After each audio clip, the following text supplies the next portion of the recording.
I think as human beings, we have a natural desire to explain things. We want to know why. As soon as kids develop language, that's the first thing, well, one of the first things they begin to do is ask why. And they're asking why even before they develop language. You can see them kind of exploring all the things around. And that never ends, really. So we have all these experiences that we can't explain.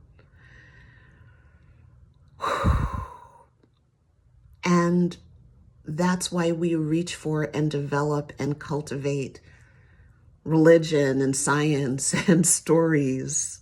All of our stories, our movies, our fiction, our things that we create to explore and explain this human experience that we're having. Alongside that, there's this physicality to being alive. There's this. There's the body. There is physical sensation, which carries along with it its own information, and sometimes its own style or sense of curiosity. You know, it's like, oh, I'm engaging with my environment through this physical body. So I'm having a conversation with someone and my heart drops into my stomach. I'm using poetic language there. Obviously, my heart doesn't literally drop into my stomach, but that's the sensation I may have. Or I find certain parts of my body squeezing and clenching and bracing in response to my environment, my thoughts, my feelings, my assumptions. It's very interesting, very humbling to begin to track that, to begin to notice how my body responds to being in the world and being alive. Recently, I was listening to one of my favorite podcasts, which is Trauma Rewired. Don't remember the names of the hosts right now, but I've been listening to this podcast for a couple years now. And the most recent episode had a conversation with the two co-hosts who are white and one of their colleagues who is a Black woman. And they were having a very tender conversation about race. And what I noticed immediately as a person with an embodiment practice was that there was a different quality to their conversation and exploration because the three of them have an embodiment practice. There were ways that they could tenderly, imperfectly, willingly, intentionally move into a conversation about race and identity because they were willing to acknowledge the physicality of the moment. And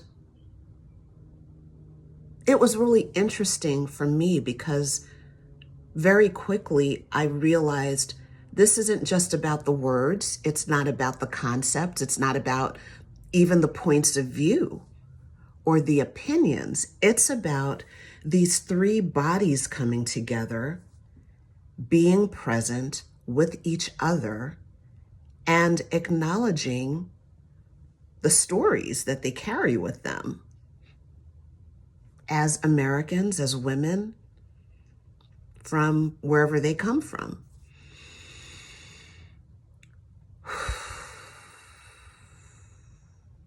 It was very sobering, and I appreciated being able to witness that. And it just helped me to realize how useful and important it is to have an embodiment practice and be in the world interacting with other people. But I will say it is beautiful to engage with my people and my friends who are also engaged in this work, because there's a way in to connecting, interacting, engaging that is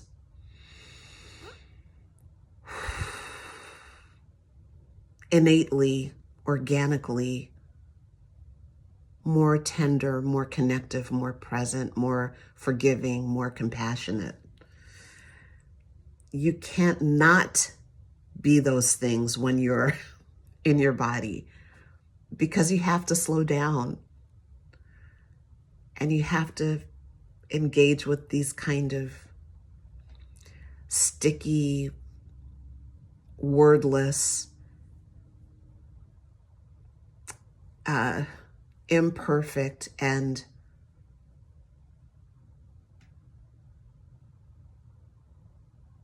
the word I'm thinking of is non-performative. I don't know if that's really a word.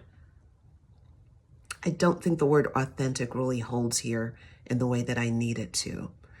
But these parts of yourself that just are, those are the parts you're bringing when you're in your body. And when you're interacting with another person who's trying to do the same thing, you have access to different parts of yourself and different parts of each other. So, if we haven't met before, my name is Bridget. I'm an embodiment coach, and I'm the host of a podcast called Thriving in Plain Sight. And I'm building a company that gives people tools and opportunities to be embodied in the world with each other. And sometimes it's simply opening up a moment. It's simply clearing space for a moment. It's not complex tools, and it's not, although we go there, it's not complex conversations about science. It's being. It's the willingness to be. It's the willingness to be present. That is the work.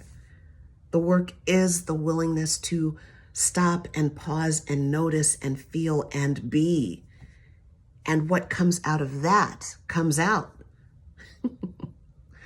So come join me in my spaces. You can look in the description for my link tree, and you'll find whatever it is that I happen to be doing at the time. Right now, I'm coaching. I'm here with you on YouTube, and I have a few other things, including my podcast, which I love. So I invite you to tune in. I was going to say every Wednesday, but even though it is every Wednesday, it's like, well, will it be every Wednesday? I don't know. But it's every week for sure, and usually Wednesdays. And you can do a practice with me. So thank you for tuning in for a few minutes with me, and I will see you again next time. Bye-bye.